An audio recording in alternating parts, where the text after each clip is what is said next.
অনেক রকমের পোলাও হয়, কিন্তু বাসন্তী পোলাও হচ্ছে সব পোলাওয়ের রাজা। আর একবার এই রেসিপিটা যদি ফলো করে নেন, তাহলে কোনো দিনও আপনার বাসন্তী পোলাও খারাপ হবে না। প্রত্যেকবার ঝরঝরে একটা সুন্দর বাসন্তী পোলাও তৈরি হবে।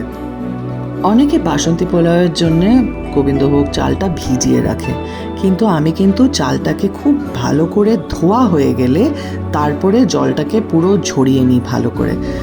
এরপর একটা বড় ডেকচিতে অনেকটা করে ঘি নিয়ে সেটাতে গোটা গরম মশলা, তেজপাতা দিয়ে এক মুঠো কাজু আর কিশমিশ দিয়ে একটু হালকা আঁচে নাড়াচাড়া করে নেবেন।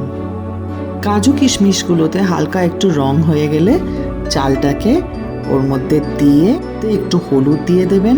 এবার হলুদের মাত্রাটা বোঝা যায় চালটা মিক্স হয়ে যাওয়ার পরে। আর একটু বেশি করে বাড়িতে বানানো গরম মশলা দিতে হবে।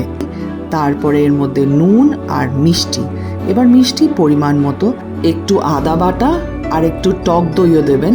তাহলে পুরোপুরি একেবারে সেই একটা মিষ্টি পোলাও হবে না, খুব সুন্দর একটা ব্যালেন্সড একটা পোলাও হয়।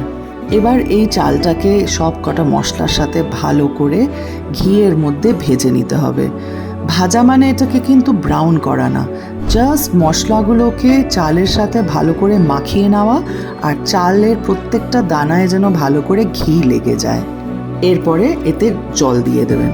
আমার কাছে যদি 2 কাপ গোবিন্দভোগ চাল থাকে, তাহলে আমি সেটাতে 4-এর বদলে 3 কাপ জল দিই।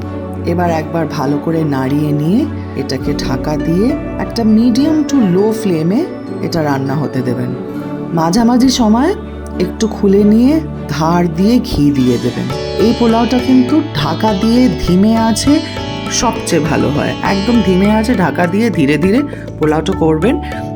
এবার বাসন্তী পোলাও, কষা মাংস হোক কি আলুর দম হোক কি আপনার পছন্দের মতো তরকারি বা মাংস বা মাছের সাথে সার্ভ করবেন।